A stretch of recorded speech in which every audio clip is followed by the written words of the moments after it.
자, 2024년도 2회 기출문제입니다. 여름에, 올여름 되게 무더웠잖아요. 24년도 여름 되게 더웠는데, 그 더위를 뚫고, 시험 보러 가셔서, 예, 사회조사 분석사가 되겠다고 시험 보러 가신 여러분들께 경의를 표하며, 역시 높은 합격률과, 공부한 만큼의 대가를 받으셨기를 아마도 이제 받으셨을 겁니다. 예, 그럴 거고요. 기출문제를 보면요. 자, 1번, 생태학적 오류의 개념을 예를 들어 설명하시오. 23년도에 매회 나왔던 시험이죠. 또 나왔습니다. 이거 되게 잘 나오니까, 꼭 아시면 되겠고, 피임에 대한 조사를 실시할 때를 보는 순간, 이거 뭐지? 이거 처음 보는 문제인데? 라고 생각하지 마시고, 우편조사와 면접조사의 결과가 차이나는 이유를 설명하시오. 라고 하면, 약간 민감한 질문, 개인적인 질문에 대해서 우편조사와 면접조사가 어떻게 차이가 있는가를 쓰면 되겠구나. 쉬운 문제네. 라고 생각하면 되는데 응용 문제지만 쉽습니다. 예비조사에서 개방형 질문이 유용하게 사용되는 이유가 아주 매번 많이 나왔던 문제고요. 기술조사의 개념과 활용사항 많이 나왔던 문제고, 사전조사에서 응답했던 응답의 기대했던 분산이 나오지 않았을 때 설문지는 어떻게, 약간 어려운 문제고 신문제입니다. 요거는 이따 가서 좀 자세하게 볼게요. 특정 과정에서 발생할 수 있는 오차의 원인, 측정 오차 3가지. 판단 유보 범주 예를 들고, 이것도 처음 보는 문제입니다. 당황할 수 있습니다. 이 2가지 문제가 되게 당황스러운 문제였을 수 있어요. 1차 자료와 비교와 2차 자료의 장단점 2가지. 아주 쉬운 문제입니다. 표본오차의 개념과 감소 방안. 아주 쉬운 문제고요. 할당 추출의 문제점. 항상 나오는 문제입니다. 자, 보시면 요거 2가지 정도 말고는요.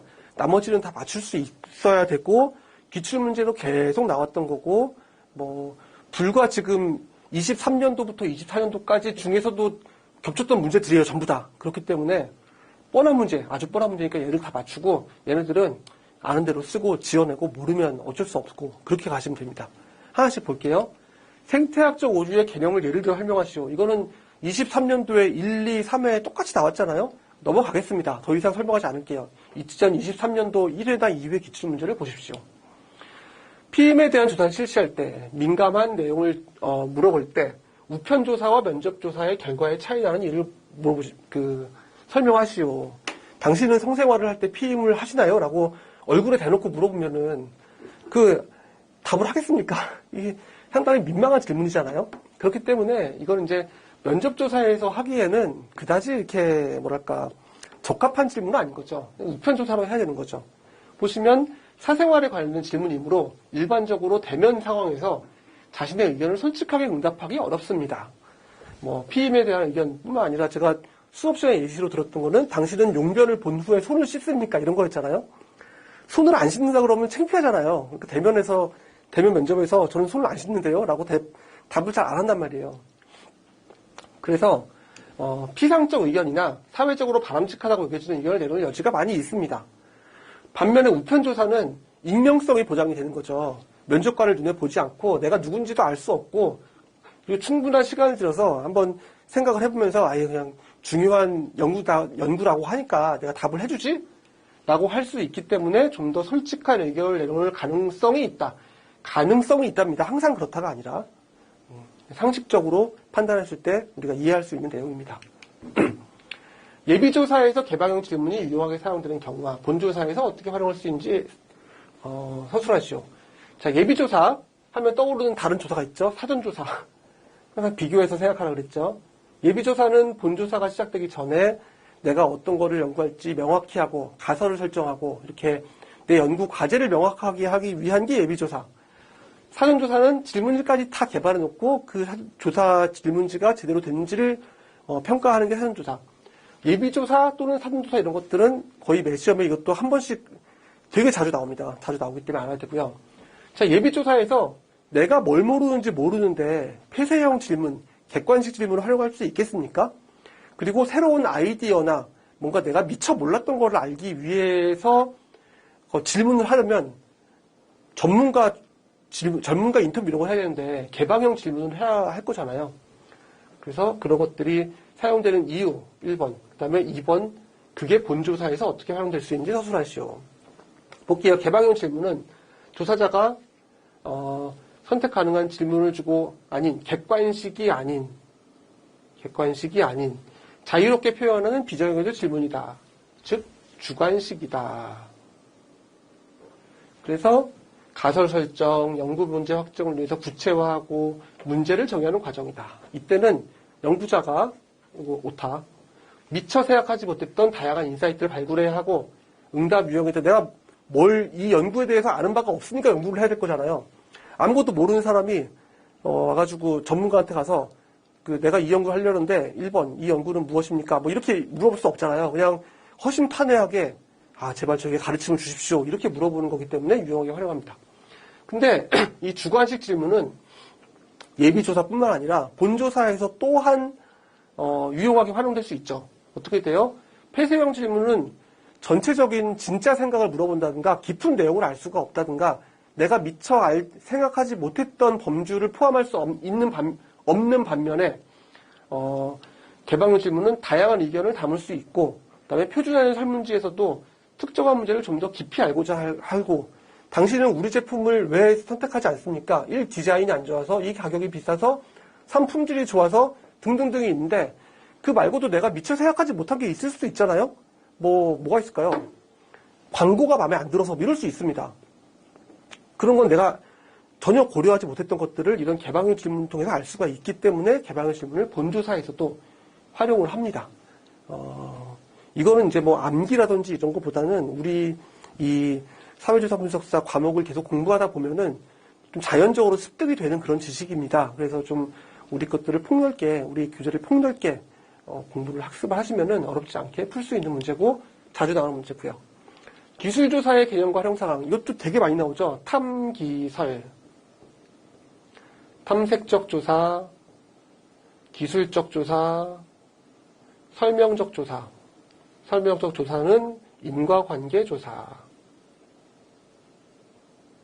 이렇다 그랬죠.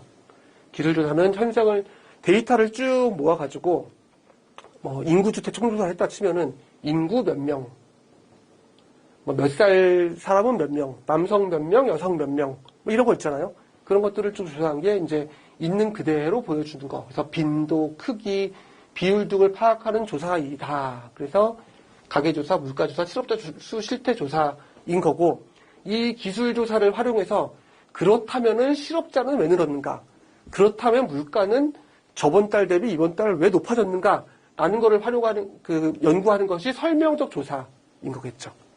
기술적 조사, 이 세 가지의 활용도와 예시와 이게 무엇인지 개념과 전부 다, 잘 아셔야 되는 빈출 문제, 꼭 맞춰야 되는 그런 문제입니다. 자, 사전조사에서 기대했던 응답의 분산이 나오지 않았을 때 설문지를 어떻게 수정하면 되는지 서술하시죠. 보는 순간, 좀 당황스러운 그런 문제일 수 있죠.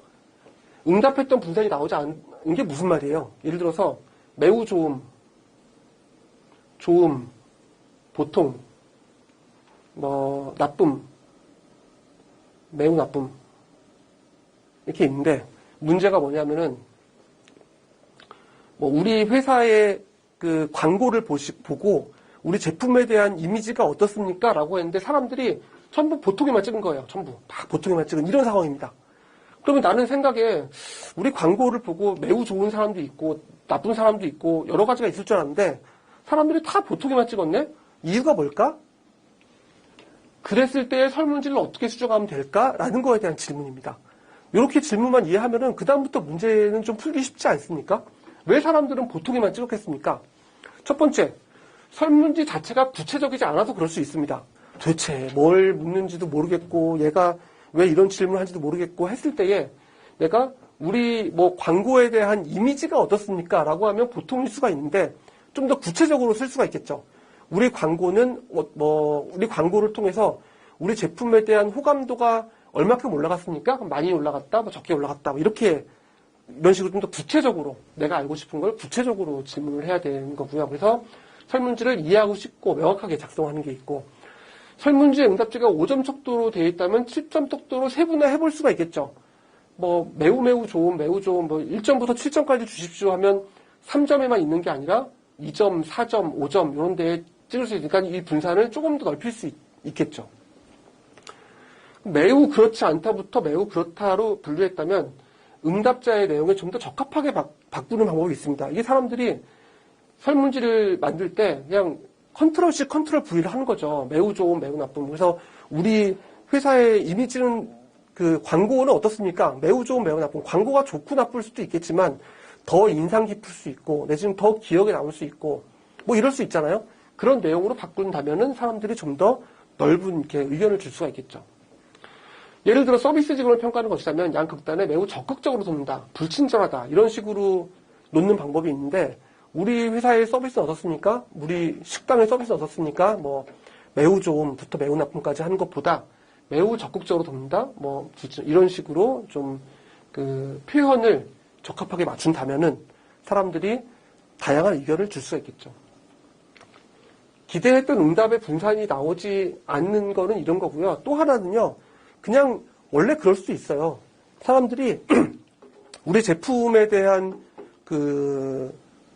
우리 제품의 품질은 어떻습니까? 물었는데 모두 매우 나쁨을 쓴 거예요. 모두 매우 나쁨을 썼을 수도 있거든요. 그러면 이 분산을 늘린다고 해서 뭐 이렇게 척도를 세분하고 어떻다고 해서 그냥 제품이 매우 나쁜데 어쩌겠습니까? 제품이 매우 나빠가지고 매우 나쁨만 쓸 수 있습니다.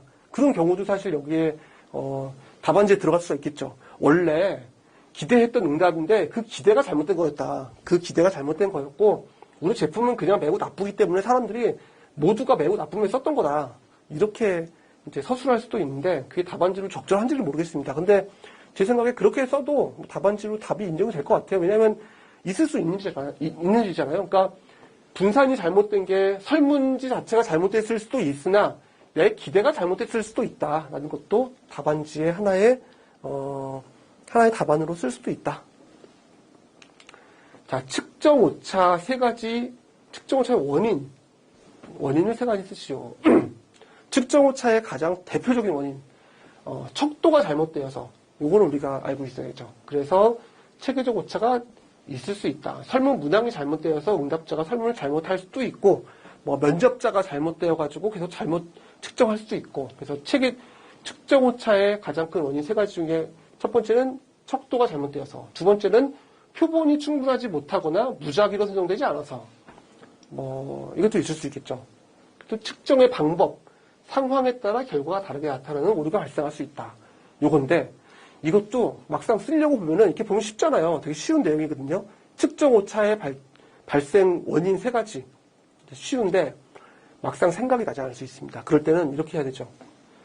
연구 대상의 표본이 충분하지 못할 때 하나, 세 가지잖아요. 두 번째, 무작위로 선정되지 않아서 뭐 이런 식으로 하나의 답을 두 개로 쪼개가지고 뭐 세 개를 만들 수 있고 뭐 이런 식으로 좀 조각할 수 있겠죠. 측정의 방법이 잘못되었을 때, 상황이 다를 때 뭐 이런 식으로 하나의 문장을 둘로 해가지고 세 가지라니까 세 가지 맞추는 방법이 있을 수 있으나 그거는 이제 시험장에 가서 정 생각이 안 날 때 그렇게 하시고요.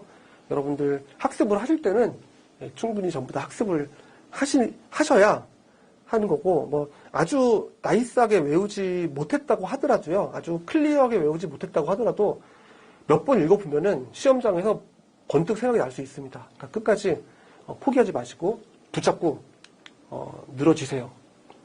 자, 그리고 이거는 판단 유보 범주의 예를 들고 포함을 결정할 때 고려할 사항 두 가지를 쓰시오인데, 이것도 웬만한이 아니라 제가 시중에서 좀 찾아봤어요, 책들을. 근데 거의 없습니다. 이거가 들어있는 책을 일단 24년 버전에서 못 봤어요. 25년도 버전에는 많이들 포함되어 나올 겁니다, 아마도. 판단 유보 범주라는 단어 자체가 어려운 건데, 판단 유보 범주라는 것은 응답자가 결정하지 않은 응답입니다. 모름. 자, 모름이 많습니다, 모름. 그러니까 이거를 알면은 이 다음부터 내용을 쓰기 쉽거든요. 근데 판단 유보 범주가 도대체 뭔데? 라는 거를 모르는 순간 이 내용을 쓸 수가 없는 거잖아요. 하여튼 그런 문제고, 낯선 문제고요. 뭐, 틀리라고 낸 문제인 것 같아요. 틀리라고 낸 문제인 것 같고, 어쩌겠습니까? 틀리라고 낸 문제 틀려야지. 근데, 어쨌건 나왔으니까 풀어볼게요. 모름 의견은 왜 나왔을까요? 첫 번째, 응답자가 정말 모르는 것인지, 아니면 응답하고 싶지 않은 것인지를 확인해 봐야 됩니다. 뭐, 자신의 어떤 성적 정체성, 뭐 정치적 성향, 종교적 성향, 이런 것들은요, 사람들이 잘 밝히기 싫어하는 것들이잖아요. 그런 것들을, 뭐, 이렇게 그냥 모름이라고 써놓으면은, 그냥 내가 굳이 얘기하기 싫은데, 그냥 모름이라고 할래. 이렇게 하는 건지, 아니면 내 질문을 이해하지 못한 건지, 뭐 이런 것들에 대한 그 판단이 필요합니다. 그래서 질문을 이해하지 못했다면은 질문을 좀 더 명확히 해야 될 거고요. 응답자가 정말 모르는 것이라면은 더 상세히 설명을 해야 될 거고요. 응답하고 싶지 않은 것이라면 돌려서 질문해야겠죠. 예를 들면 아까 전에 투사법 뭐 이런 거 있었죠. 이런 식으로 간접 질문을 통해 가지고 질문을 좀 확인해야 되는 거고요. 민감하거나 개인적인 질문으로 응답 PP를 선택한 것은 아닌지 마찬가지로 이것도 이제 비슷한 내용인데 뭐 이런 간접 질문법으로 내용을 확인해야겠죠. 판단 유보 범주가 필요한 경우 고려해서 뭐 신뢰성을 검증하기 위한 문장을 삽입해야 되고 그다음에 면접조사할 경우에는 의사소통이나 태도를 반영해가지고 응답자의 반응을 참조하는데 딱 보면 알잖아요. 면접자가 보고서 얘가 진짜 몰라서 모른다고 하는 건지 아니면 대답하기 싫어하는 건지 아니면 질문 이해 못하는 건지. 그래서 질문지가 아니고 면접조사의 경우에는 면접자가 좀 판단을 해서 응답자의 반응을 참조한다. 이렇게 가시면 되겠습니다. 자, 1차 자료, 2차 자료. 수많이 나오는 이거는 2023년까지 되게 많이 나왔던 자료인데 2024년에 또 여전히 많이 나왔습니다. 1차 자료 1인칭 내가 만든 자료 2차 자료 2인칭 너가 만든 자료 이렇게 기억을 하라고 했죠. 1차 자료 내가 만든 자료 2차 자료 네가 만든 자료 2차 자료는 연구자가 직접 조사한 자료가 아니라 기존의 다른 연구자가 이미 조사한 것을 활용하는 것으로 주로 문헌조사입니다. 2차 자료의 장점과 단점, 쉽고 빠르고 경제적이죠. 내가 언제 이걸 다 조사하고 있습니까? 남이 해놓은 거.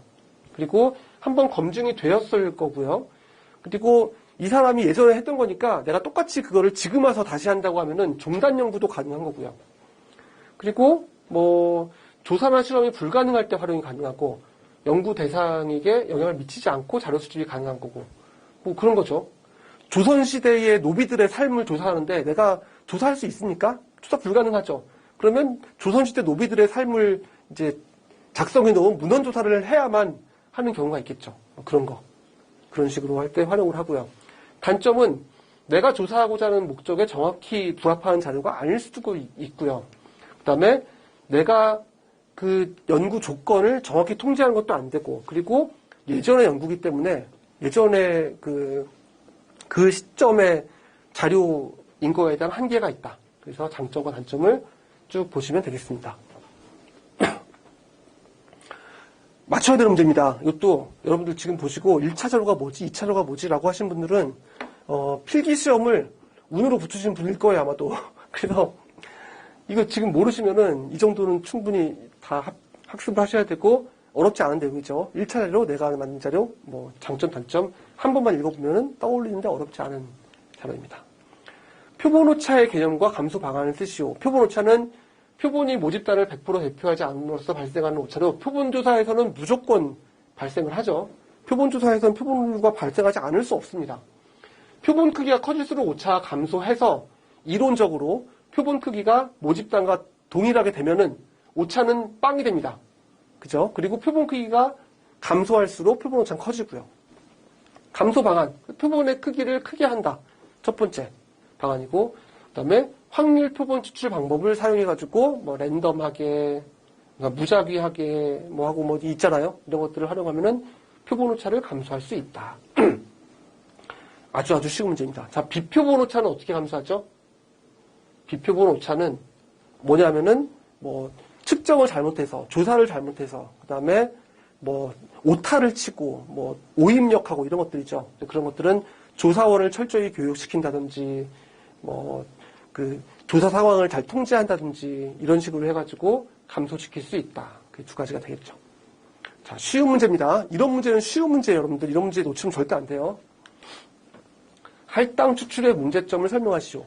매회 한 번씩 나온다 그랬죠. 다시 한번 매번 나옵니다. 확률 표본 추출 방법, 비확률 표본 추출 방법, 단군 계층, 편판할눈, 우리가 제일 좋아하는 건 눈덩이죠. 눈덩이가 제일 쓰기 쉽고 편한데 지금 여기서는 할당 표본 추출, 여기 할당 표본 추출이 나왔습니다. 이거는 뭐냐면, 영화관에서 나오는 고객들을 20대 남성 3명, 20대 여성 3명, 30대 여성 3명, 30대 남성 3명, 뭐 이런 식으로 쭉쭉 할당을 해놓고 인터셉트 해가지고 조사하고 다 차면은 이건 이제 클로징하는 이런 방식이라고 했습니다. 주로 어디서 사용하느냐? 출구조사에서 활용한다고 했습니다. 인구 통계학적 특성, 거주지에 따라 정해진 비율의 표본을 추출한 방식으로 분류 기준을 충분히 파악하여 선정하면은 표본의 대표성을 확보할 수 있으니까 사실 비확률 표본 추출 방법 중에서는 가장 정밀한 방법이다. 대신 문제점은 사전 지식이 필요하겠죠. 여기서 왜 이 영화를 보는 사람이 왜 20대 여성 3명, 20대 남성 3명, 30대 여성 3명 이렇게 해야 되느냐? 이거 뽀로로인데? 뽀로로? 왜 뽀로로에서 이렇게 해야 되지? 잘못된 거죠. 뽀로로 영화를 예를 들어서 뭐 조사한다 그러면 뭐 0세에서 5세 아동, 뭐 6세에서 10세 아동, 부모 이런 식으로 해야겠죠. 그래서 모집단에 대한 사전 지식이 필요하고 무작위성을 확보할 수가 없죠. 나오는 사람 인터셉트하는 거기 때문에 같은 인구 통계학적 특성을 가지면 같다고 생각을 하기 때문에 이제 확보할 수 없다입니다. 그래서 계속 강조하죠. 다 알아야 됩니다. 단순 무작위도 자주 나와요. 군지 표본 추출, 개통 표본 자주 나오고요. 할당 표본 추출 자주 나오고 다 자주 나옵니다. 제일 자주 안 나오는 게 편의 표본 추출 방법 같은 경우인데 이런 거는 별로 낼 건덕지가 없잖아요. 나머지는 다 잘 나와요.